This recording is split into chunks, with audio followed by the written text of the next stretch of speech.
Hello, everybody, and welcome to Litfic on a Mighty Blaze. The blaze was sparked in 2020 when COVID-19 extinguished the traditional in-person book tour. Our New York Times bestselling authors and co-founders Jenna Blum and Caroline Levitt joined forces to promote new books coming out.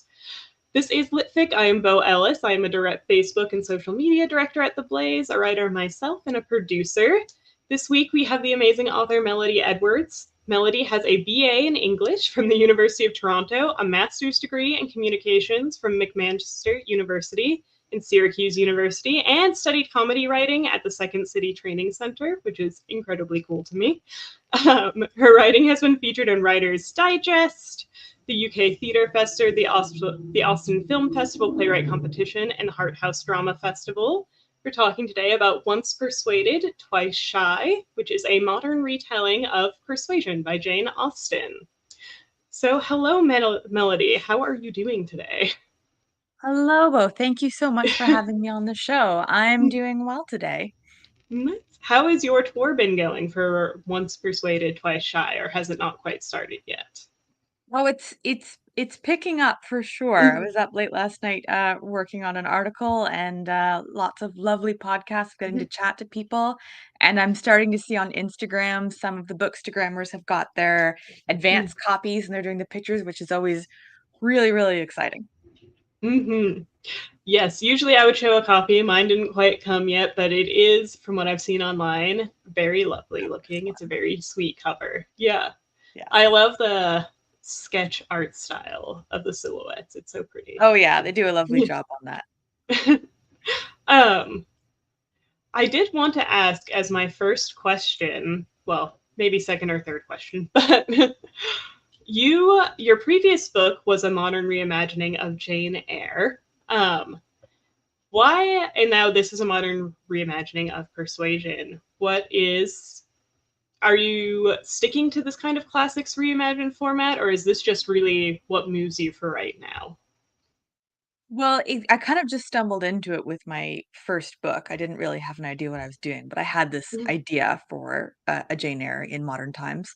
And then that went well. So I worked on the second one, which was Persuasion. I love doing the retellings. They're so much fun. I am working on my third novel right now, and it is an original plot line.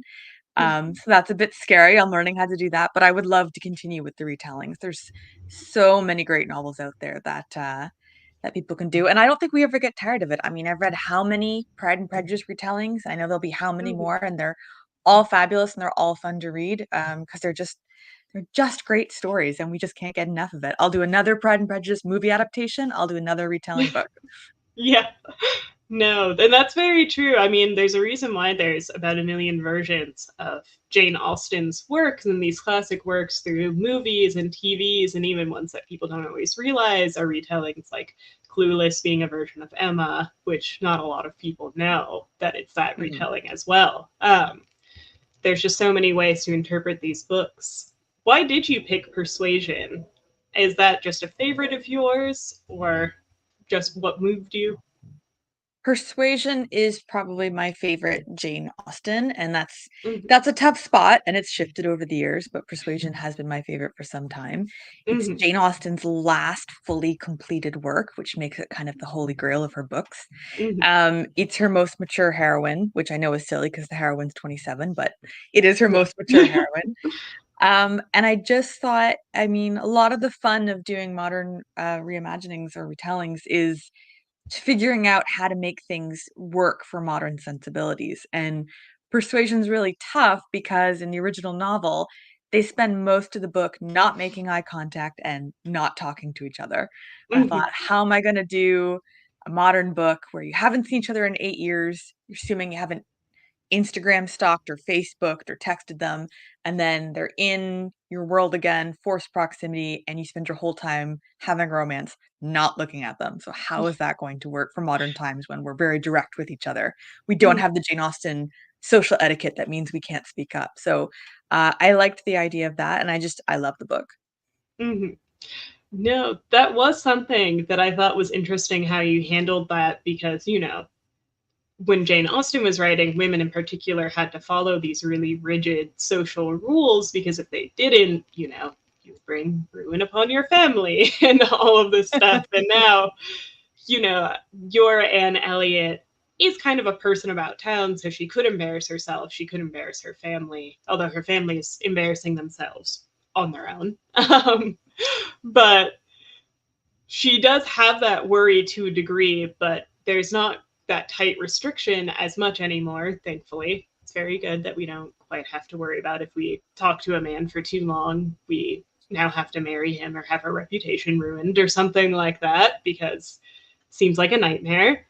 But I thought it was a very clever way to handle why these two people would be so determined to avoid each other in our modern times, although I do know a lot of people who certainly are could be saved by being a little more direct every now and again. Yeah, we all send the vague text and then wonder why we didn't get the answer we wanted, right? Yes, yes. I was also wondering what was kind of different about writing a modern retelling of Jane Eyre versus in a Bronte novel versus writing a modern retelling of Austen. Yeah, that's a good question. Brontes have a different tone. I've heard Brontes to Austen described as like whiskey to champagne, and Yeah. that's probably a really good descriptor. The Brontes are very gothic.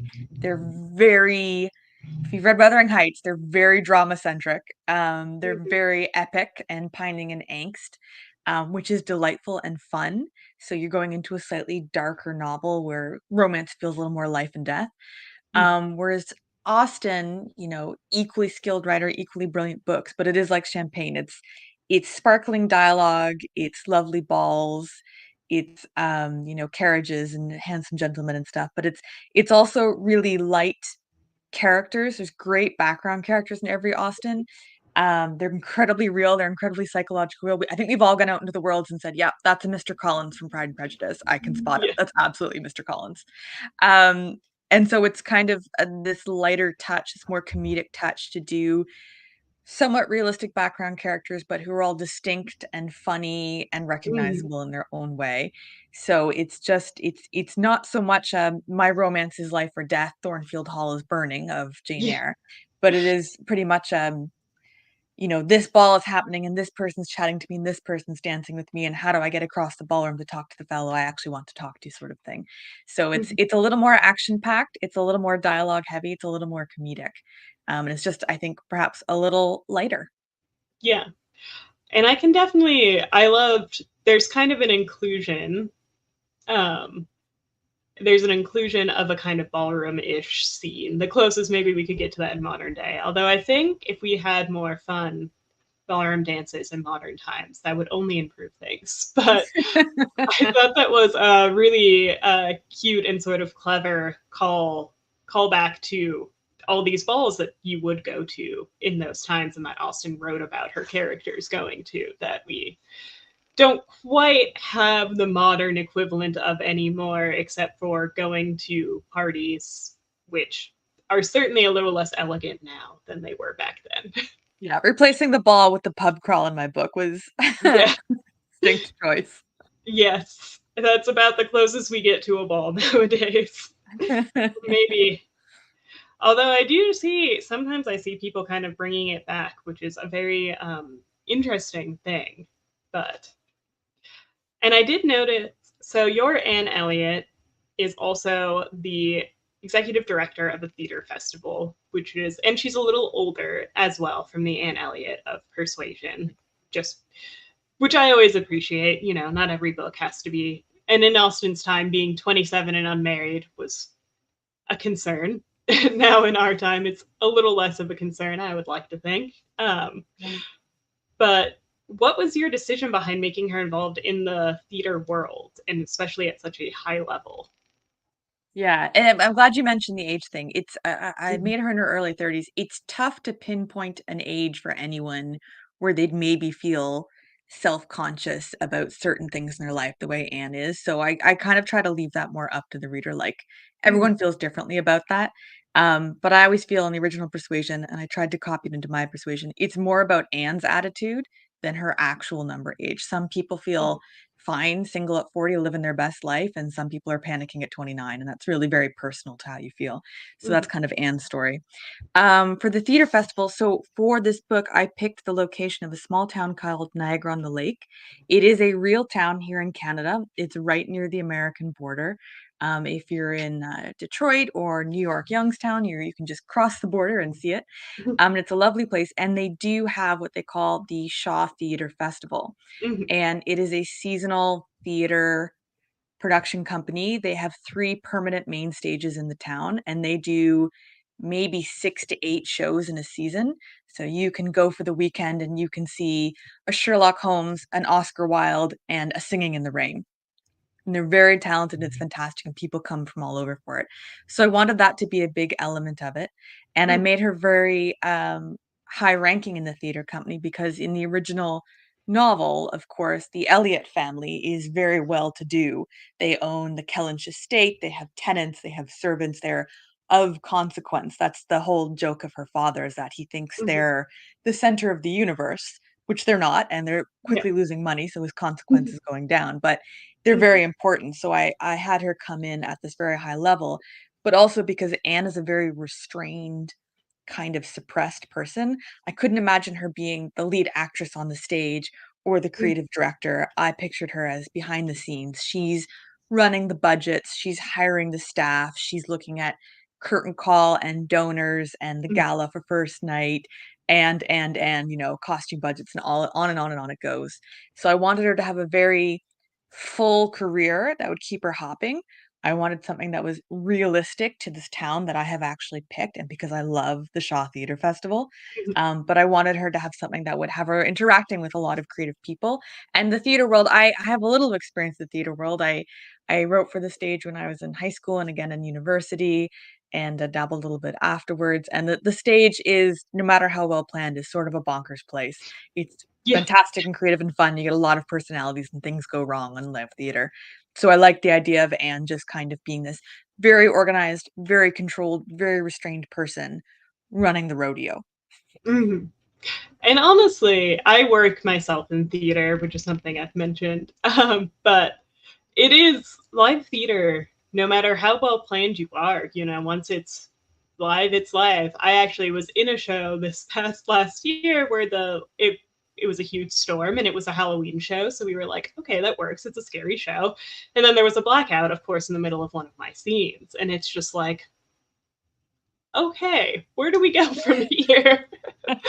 So you do need those people who can keep it together because the theater attracts a lot of big personalities, like you said, a lot of very fun people who sometimes are good at bringing emotions up and maybe not bringing them back down. So the Anne Elliots of the world are very needed in theater spaces. Yeah, and it's an element of Anne I wanted to bring forward because, like you said, in Austen's time, there's so many rules that we just wouldn't follow now for a woman, and Mhm. so Anne's very, very wallpaper and kind of downtrodden in the original book, but when I went back through the original book, I'm like, she's actually secretly very, very competent. Like, her family's in debt, she's the one who draws up the budget even though they ignore her. Mhm. When they're leaving the estate, she's the one that has to say goodbye to all the tenants.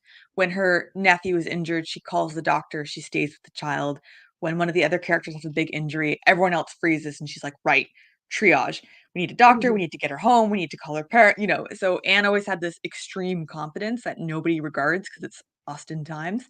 Mhm. And so I wanted to bring that forward. So I thought if she's running all these personalities and all these creative people and all these stages, then you can see that extreme confidence. Mhm. And I do think that made Anne a very interesting and relatable character, both in original Persuasion and in your retelling, because there are a lot of women I know who are like that, where they are kind of that hyper competent personality type, where it's like they kind of have to be. And it's something that gets commented on where Anne's taking care of everybody, but no one's really bothering to take care of her. And I do think that's one of the drawbacks when you're a hyper competent person is that people are like, well, that guy clearly has it together. So I don't need to check on them. Yeah, that absolutely happens. I had, one of the early readers, I think she put up a Goodreads review, and I'll misquote her, but it was a beautiful sentiment where she said, "I recognize myself in Anne, And it's such an aha moment to realize being busy and being competent and being on top of it is not the same as being happy. And I was like, "Oh, that's brilliant. I wish I'd put that line in the book." No, I mean, that's the wonderful thing about reading books just in general is you get to see yourself and have realizations through other characters. I mean, that's why we keep connecting to these stories and why they're worth so many retellings is that we can say, oh, that's kind of who I am and that's kind of what I'm doing. And I will say, though I love Anne, I think Anne is more like I have two older sisters. I definitely have an older sister who's a Oh, bit me of an too. Anne. 2 older Yeah, sisters. Yeah. nice. It's crazy being the youngest of all the sisters. I don't know. That's my opinion. I'm sure my older sisters would disagree with me, but who's very competent, and I'm probably more like her Emmy to the Anne because I unintentionally cause a lot of chaos. I think in my desire to be direct and get things done, I maybe approach problems a little too creatively and cause some problems myself. Which I love the character of Emmy. I thought the way you included her and the changes that were made between her and her kind of original counterpart, or at least who I thought her original counterpart was, were really clever and made her a very fun, relatable character. Good. I had so much. Everyone seems to love Emmy. I had so much fun writing Emmy, and my thought was really just she's kind of almost like the devil on Anne's shoulder. Anne is so polite and diplomatic, and I'm like, that you're not gonna have any conflict that way. Let's just throw Emmy in there, who wants to fire everybody and commit arson, and but she's so adorably and charmingly enthusiastic about it. You almost don't want to rain on her parade. So yeah, she was tremendous fun to write. I was very sad to finish the novel and finish with Emmy. I'd love to bring her back in another novel, to be honest. Yeah. No, it's even something with my older sister where she's been editing things I write or things that I'll say where she'll be like, you can't just say something like that. And I'm like, but I'm being honest. That's true. Why can't I say that? And she's like, you can't, you just don't get to. So, You don't get it. You it's not wrong, but you can't say it out loud. yes. That's why we always need somebody like that if you're an Emmy to kind of yoink you back a little bit.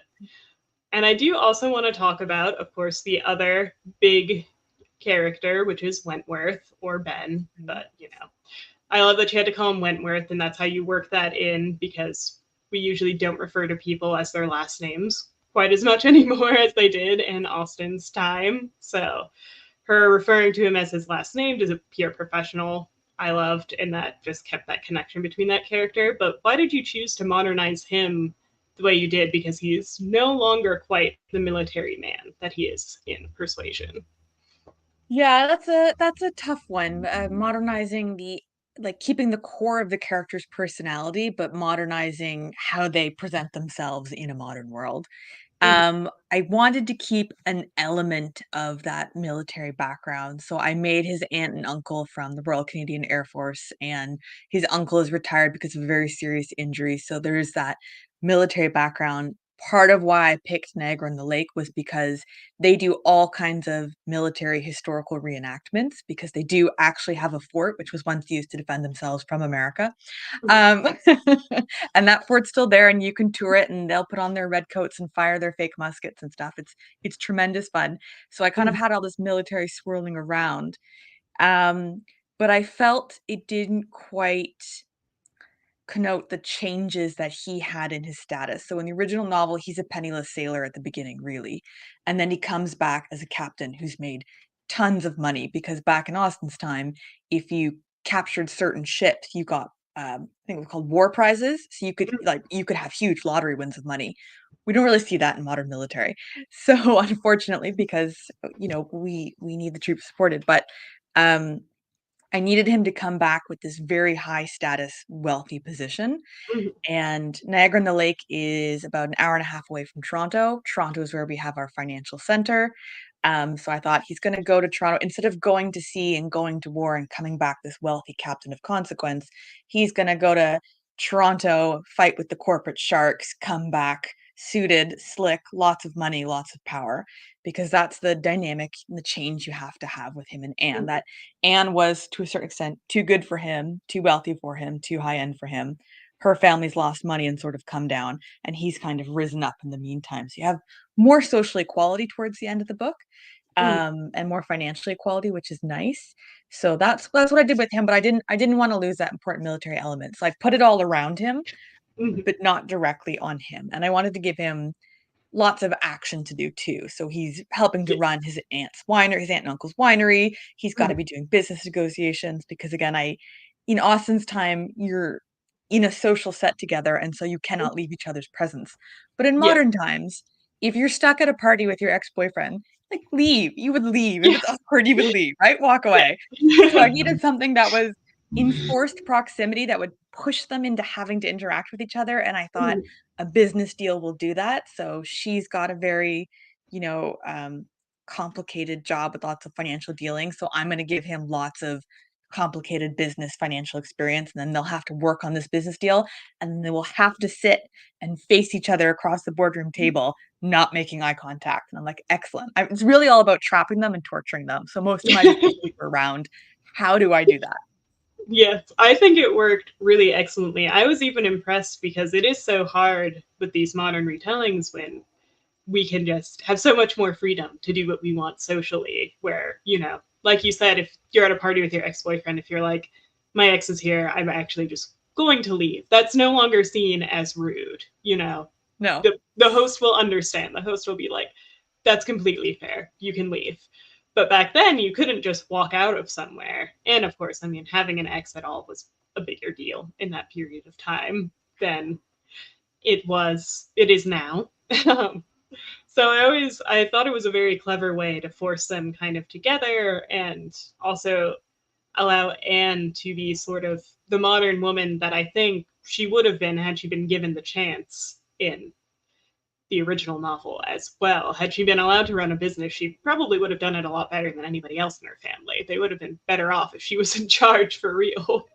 Oh, I think so, and, there's so many places I could have taken her character. I originally thought of doing a Persuasion where Anne's an emergency room nurse, and I thought I could have a lot of fun with that, and I'm almost sorry I don't get to do Persuasion twice. Yeah, I mean, you could, but I can see how you maybe want to take a different path. But I could see emergency room nurse as well. I've known a lot of medical professionals. I have a friend who's a doctor who works in the ICU, which is Mm. a similar high care critical environment, and is a similar person, I would say, to Anne, and has a lot of that hyper competence, kindness that I'm always impressed to see. And when things are an emergency, it can just like snap into action. Although it helps when you're used to being around emergencies, I guess. I'm a little, luckily, a little less used to it. um, but yes, and so Niagara Falls, Niagara on the Lake, is a real town, as you've mentioned, and it sounds beautiful. Despite its proximity to America, I've sadly never been there. I'm in the middle of the country, though, so I would have to travel a little far for it. Did you go? You mentioned in your acknowledgments that you were staying there often while writing. How Mhm. often did you get to stay there while writing this book? Well, I've been going to Niagara on the Lake since I was a kid. We used to go for family day trips, and then, in the pandemic, a lot of things, of course, shut down, and you were looking for sort of outdoor entertainment, and there's a lot to do outdoor in Niagara Lake. So I got to going, my goodness, probably once a month or more. And when I was working on this novel, I think I stayed it was the Queen's Landing Inn, and I stayed overnight for a couple of nights there, and I went to the fort, and I saw a reenactment, and I, made a list of all the hotels and the Mhm. restaurants, and I went through them all. I've been going to the theater there for years. It's absolutely lovely, but it was really just about going into the shops and walking the streets with fresh eyes about how you're gonna describe this to someone, to a reader who might never have been here. And it's such a unique town because it is a small town. There's lots of farmers, there are lots of multi-generational families, like, they have lots of local clubs and everybody knows each other, but it's also a massive tourist destination. So, how it looks in the winter is completely unrecognizable from how it looks in the summer when the tourists come. And then they have spas and they have golf course and they have a massive shopping complex, like, down the street and things like that. So I'm like, how am I gonna explain a town where there's tractors, theater, a spa. and Yeah. a fort and a hat shop and a bakery. Like, how am I gonna Yeah. do this? And so I just had fun going through it. I didn't capture half of what I wanted to from the town in the novel. Mm, I left out the old Niagara bookshop, which is the most darling little mm. local indie bookshop you could hope for. So if anyone wanders into Niagara, I recommend you go find that. But yeah, it's just lovely, and it's just at a unique place. You can literally look across the water and see America. Mm, Um, People take their boat back and forth, and then just 15 minutes down the street, down the road, you're in the better known Niagara Falls, which is a whole nightlife, casino, tourist attractions, Ripley's mm. attractions. It's a whole different bang. So there was just so much to put in the novel. And again, I had this difficulty. I've got two characters who don't want to have a romance. So Yeah. I wanted lots and lots of activity. And this seemed like a great town that there's always something happening, or a shop they can duck into, or, a lovely Mhm. restaurant, they can have an amazing local food and things like that. No, when I was reading it, it felt like it almost had a kind of Gilmore Girls town quality to it, where it's like this kind of town that feels like it shouldn't be real, that's surprisingly walkable and has all these festivals and things like that. And it made me very interested in going there. Hopefully someday I'll be able to get there. Because Yeah, it they sounds love their like, festivals. yeah, In February, they have an ice wine festival. It's a yeah, unique Canadian treat. People come for a week. no, that sounds fascinating because ice wine, it's just like, okay, those are usually the two things that aren't supposed to go together. But Not in Canada, they go together. We have lots of ice, we have lots of wine. and it sounds like such a beautiful, beautiful town that, and also having a small town that's walkable sounds like an absolute dream. I'm of course an American where we built everything around cars and it makes us all suffer every day because we can't walk anywhere. So we should have taken a page out of that. Um, I did also, there's a reoccurring theme of a particular musician who shows up a lot in this book of Taylor Swift. So I did want to ask, are you a big Taylor Swift fan? Is that part of the reason behind your inclusion of her? I am a big Taylor Swift fan. I have been since I'm a teenager. Mhm. I'm around her age, so I feel like I've grown up with her at the same time. Yeah. Because publishing timelines, I wrote this before the Eras tour was coming out and all that was happening. Yeah. So I had no idea how much she was gonna be in the media when I was writing this book, and how many more albums she'd be coming out with I while I'm know. trying to pick certain songs of hers for a playlist. I'm like, "Stop for a minute, because there's new things I wanna put in there." Mhm. What I did though to put it in, what gave me the idea was there's a particular song, and I'm gonna misquote the lyric because I always freeze and misquote the lyric when I'm doing interviews, but, um, it's a great lyric where she says, You fell in love with a careless man's careful daughter." And Mhm. for me, with that lyric, I was like, that is the thesis of Persuasion. That Yeah. sums it up. That's the whole novel in just a couple of lines. That's it there. And I kind of wrote that out and I stuck it to my wall and I kind of kept that in mind when I was writing Anne's character. And I was like, I really want to include this somehow in the book. Like, it's really important to me that that line's so perfect, even though the rest of the song doesn't necessarily match Anne's story. That Mhm. particular lyric does. So I thought, again, Anne's trying to be very controlled with her emotions, so I'm like, let's give her a very emotional, vibrant friend who is Vidya in the book, who's a costume Mhm. designer, who's all about the colors and the costumes and the creativity, and Vidya would be very in touch with emotions, and Vidya would be a huge Taylor Swift fan. Yeah. So her friend Vidya says, "Here's the Taylor Swift playlist, curated for your particular heartbreak that you are refusing to acknowledge." So I Mhm. thought it'd be this fun thing whenever she's trying to suppress or not think about, she'll pop in her earbuds and she'll hear some lyric that perfectly sums up what she's feeling. Mhm. Because Taylor Swift is the zeitgeist of female emotions and female development, and she's so great at doing songs that are, as she's growing up, and this is a book where Mhm. there's an 8-year gap that she's looking back at a romance from when she was in her early 20s to now in her early 30s. So I thought that was important. I didn't put all the songs in there that I wanted to. I kinda Mhm. wanted to leave it up to interpretation because everyone's got a favorite Taylor Swift song, so I'm Yeah. gonna tell people, go on Instagram and when you've read the book, tell me which song or which lyric should be in there that I didn't mention. But Yeah. I will put up the full list that I envisioned, on my Mhm. Instagram once the book's out, but yeah, it was No, just I a fun love thing to do. Yeah, I was wondering. I thought I was looking to see if like maybe the final playlist was included in the back, but I'll look for it on your Instagram now so I can see. I will say with the song Mine, which is the one where the careless man's careful daughter line comes from, there's another line in it that I think is also prescient, which is we'll never make our parents mistakes, which is maybe more for Anne's side, that she's the one who's very worried about making her parents' mistakes when she has this kind of philanderer for a father who is not handling things the way he should. Which Mine is a song I liked when I was younger and it first came out. And then when I got older, I listened to it and I was like, that's actually a very revealing line about like anxieties and relationships. Absolutely. There's a lot to study in Taylor Swift lyrics. I mean, her songs are fun, they're fun to dance to. We all like to bop along to them, but when you sit down and look at some of the lyrics of her songs, they're really quite moving for the female experience. Mhm. And I like that Anne got to experience that. I also love the little Adele shout out about heartbreak and how Adele is for a different type of heartbreak than Taylor Swift is for, which I agree with. Oh, I'm so glad. A lot of people question me about that line. I'm like, well, because when you think of heartbreak, you do think of the Adele albums. I mean, when I was in my 20s, every woman who had a heartbreak was listening to Adele, and she makes you feel like you're right there in the Mm, heartbreak with her. Like it's very visceral. If I had to do an Adele soundtrack, I would probably have put that in my Jane Eyre retelling because it's more yeah. goth, more visceral with the pain. But Taylor Swift is usually singing about a relationship from a perspective point, like she's looking back on it, which I thought was important for Persuasion. So, but I wanted to make that distinction because like someone's gonna come up me and fight me that Adele is the heartbreak playlist queen. I'm like, here's my reasoning why. Mhm. I mean, I think they're all.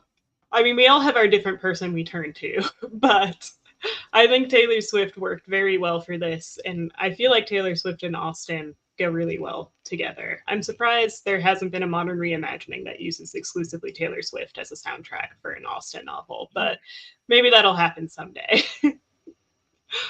And for another more fun question, what is your favorite song that you included? Is it Mine, or is there a different one that's, or can you not pick a favorite? Which I understand a lot I of people I can't. I can't pick a favorite.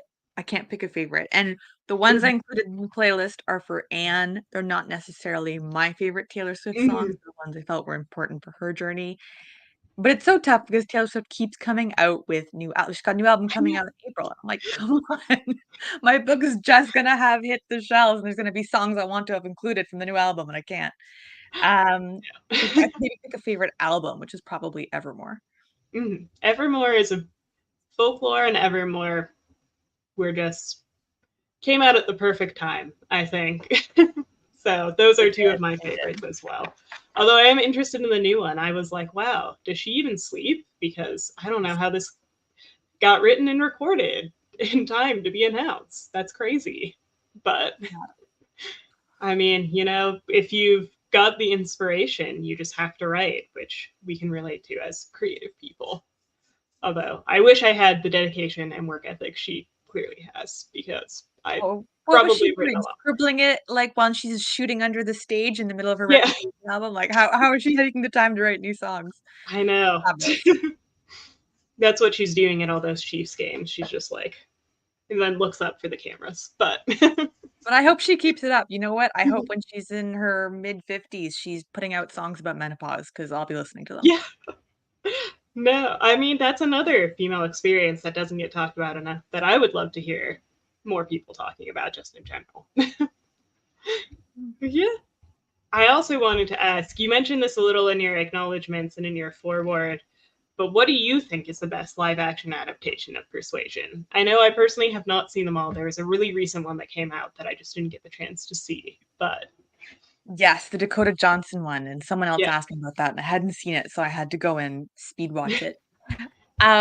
There's something to love in every Persuasion retelling, and I had someone on the Goodreads chat recently saying, "You said in your book it's a 2007 one, but 1995, et cetera, et cetera." I'm like, "Yeah, those are all excellent points. Yeah. I would watch both of them. Just watch both back to back. That's perfectly fine."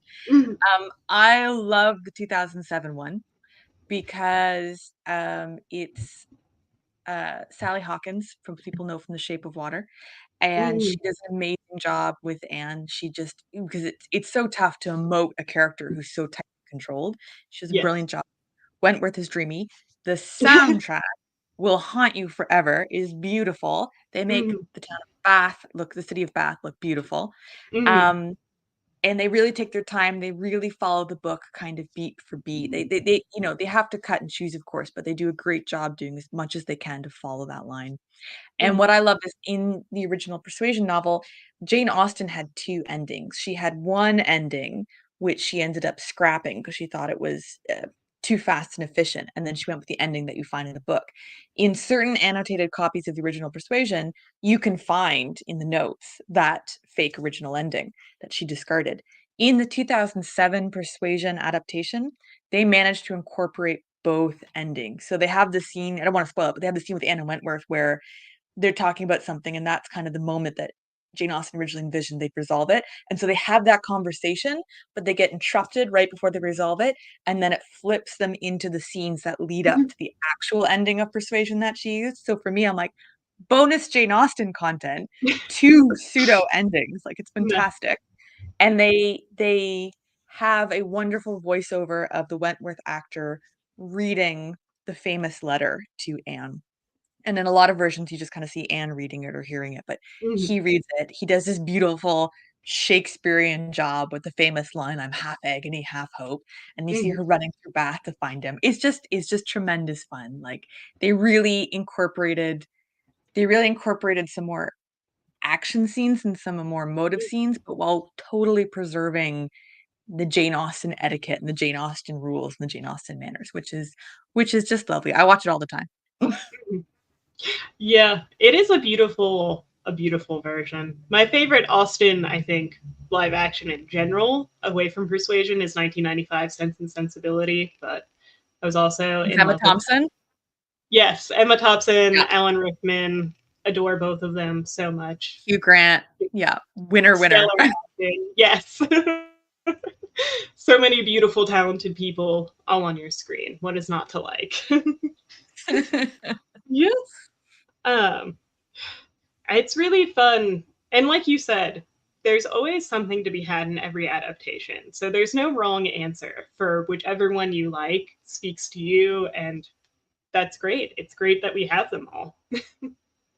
Yeah, they you can watch any of them. I mean, the '90s, I think, were particularly good for Austen movies. You had the Gwyneth Paltrow Emma, you had Mhm. the Colin Firth Pride and Prejudice, you had the Yes. Sense and Sensibility of Emma Thompson, like, that was just a banner lineup, but there's been 2 more Emmas since then, one with Romola Garai, I think 2009, and the one that came out, like, a year or 2 ago with Anya Mm. Taylor-Joy, and they all have something to love in them, like, the one playing the father in the most recent one is brilliant. The Romola Garai one, they have particularly beautiful costumes, like and, you go on Mm. YouTube and you can see these clip compilations of all the versions of Emma where Mr. Knightley is chewing out Emma, and you just can watch them Yeah. back to back. It's so much fun. No, I totally agree. And I also do love seeing how people handle the costumes. I'm a big fan of keeping them as accurate as possible, which I loved with the Anna Taylor Joy version. A lot of people try to ditch the bonnets and the headwear because they don't think they're particularly pretty, but I'm like, but they're so Austen and I love them. I want to see the bonnets on these beautiful actresses. Oh, yeah, 100%. There's a Pride and Prejudice from gonna get the year wrong, 1940s, I think, with a actress named Greer Garson and Laurence Olivier as Mr. Darcy. And it's actually a pretty good Pride and Prejudice retelling. They changed the ending a little bit, but what really drives people nuts is apparently they had, I think, some budget constraints, so they reused the costumes from Gone with the Wind. So instead of the lovely little light summer dresses, bonnets, they're in the 10-gallon ball gowns that take up half the Amazing. room, and it's so bizarre to watch the wrong time period with the Austen etiquette, but it's still kind of fun to see. Mm-hmm. No, that's I've never seen that one, but now I'll look it up and because that just seems so interesting to imagine that kind of mismatch of costuming because it's It's very quite weird. different. Yes. I also wanted to ask, is there anything about adapting classics that's was a real challenge that maybe people wouldn't expect would be such a challenge, if that question makes sense. Um, well, modern sensibilities are always tricky. I mean, when I was doing my Jane Eyre retelling, it's post Me Too, and you've got a boss employee romance like that. That was Mhm. really tough to tackle without losing that element, but with, I think we were talking a little bit before the show. Our modern sensibilities, we read some of these romances and we go, well, that's a really big red flag.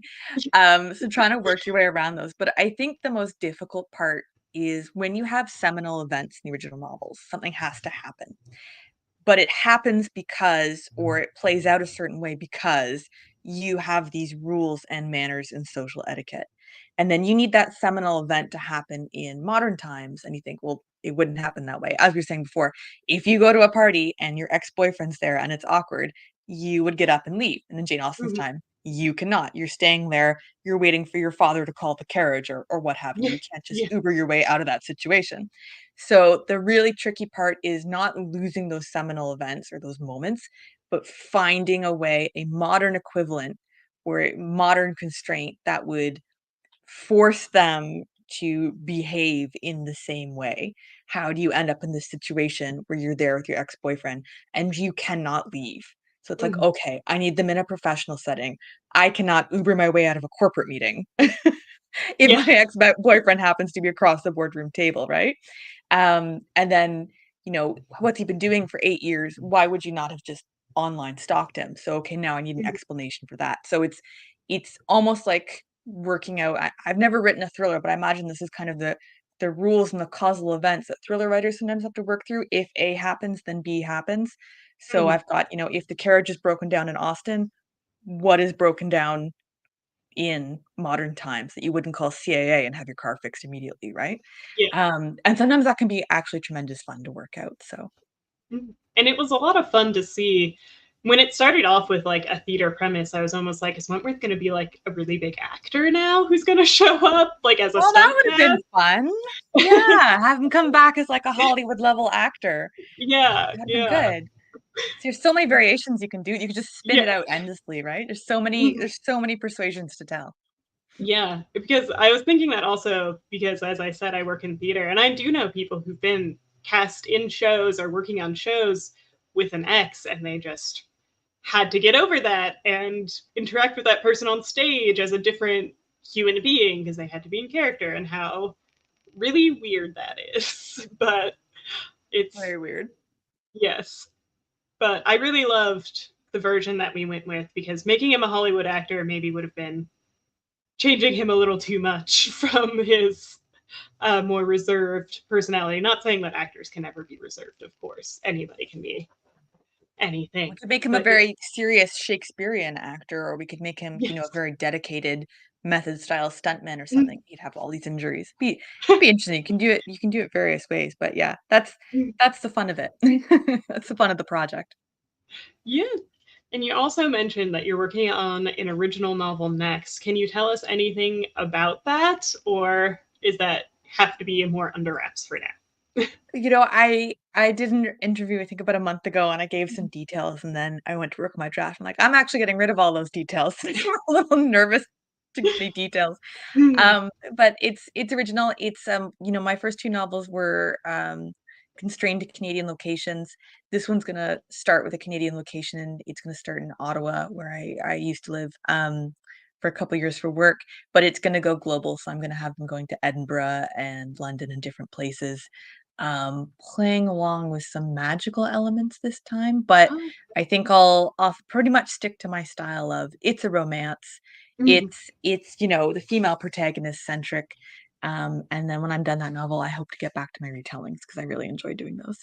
Nice. I know romantasy, as they call it, is Oh yeah, such a, popular. yes, such a big thing now, which is fantastic because it's a really fun genre. And I'm myself So in much my fun. spare time a big, yeah, I'm a big fantasy, sci-fi, horror, thriller person. So I love Oh seeing wow. Well, I don't those. want to get your hopes up. I don't think I'm world building. I don't know. We'll see what it is when it comes out. Yeah, you never know until you get there, and then you surprise yourself.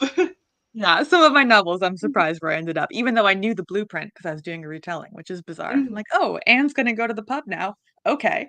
Yeah. That's the fun part of creating something, though. You get to just see sometimes that the story gets to take you somewhere rather than you Mhm. taking the story. But as we're winding down, I always like to ask this as one of my last questions, which is there anything that I should have asked you that I didn't, or that you kind of wanted to talk about that you didn't get a chance to talk about quite yet? Well, I think you did a great interview. I've had so much fun being on the show. The one thing that everyone asks me that you did not ask about is Double O Goose. Yes, I was like, should I leave Double O Goose as a surprise for people reading it? Because I did love him a whole lot.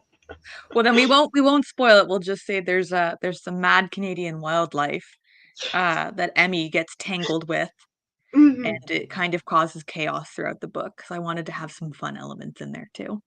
No, that was one of my favorite elements because I don't know, theaters do seem to attract strange things like that. Like you're just like, oh yeah, that's the goose that hangs out and sometimes breaks into the building. You know, it's just we live with it. And then other people We are had like, you what? Sorry, go ahead. Oh, I was saying other people are just kind of like, you deal with that, and you're like, yeah. We had a raccoon problem in Toronto for a while, and we have these commuter trains that leave the city and go to the suburbs. There's tons of them, and they're called the GO trains. Um, and there was a raccoon that apparently just kept getting on one of the train compartments. And the news had fun with it. They're like, is he commuting? Is he going to this suburb? Is he going to that suburb? And they had pictures of it. People were putting it up on social media. And I think those things are fun. And you're right. Theater seems to attract those kinds of wingnut elements that are just because it's a free form space, I guess. Yeah, they can sense it. I'd like to You think can sense anyway. the freedom. Yes. Okay, and for the last question, what are you doing next and where can people find you?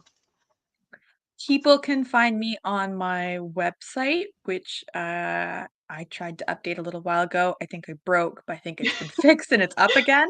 I Tech definitely is not love my strong suit. yes. I'm also on Twitter, but where I best like to be is on Instagram. So my handle is Melodie Edwards. Mm, I love hearing from people on Instagram. I love seeing people with copies of my book. It's so, so thrilling. And, sometimes people just shoot me a message and say, well, I like this, or I thought about mm, this, or did you consider this?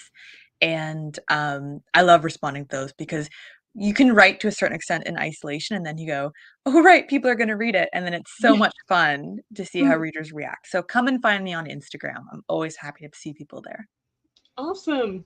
And I put Melody's website, which also has a link to her Instagram and her book and all of those amazing things in the comments. So be sure to check that out.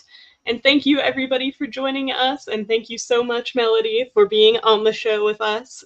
Remember to check out Once Persuaded, Twice Shy. There's a link to that in the comments as well. And also make sure you join us in the future for more amazing authors like Melody.